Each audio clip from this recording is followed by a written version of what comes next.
अहम खबर आपको दें कि बलूचिस्तान के बाद सिंध से भी अहम शख्सियात नून लीग में शामिल हो गई हैं। साबिक सूबाई वजीर गुलाम रसूल अनर ने मुस्लिम लीग नून में बाज़ाब्ता शमूलियत इख्तियार कर ली। तफसील जान लेते हैं डॉन न्यूज़ के नुमाइंदे खाबर हुसैन से।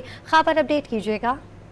जी, बलूचिस्तान के बाद अब सिंध में भी अहम शख्सियात ने मुस्लिम लीग नून में शमूलियत इख्तियार करना शुरू कर दी है। साबिक सूबाई वजीर और आसिफ अली जरदारी के हरीफ गुलाम रसूल उन्नर ने मुस्लिम लीग नून में बाज़ाब्ता शमूलियत इख्तियार की है। मुस्लिम लीग नून के सूबाई सदर बशीर मेमन से मुलाकात के बाद उन्होंने अपने साथियों समेत शमूलियत का ऐलान किया है।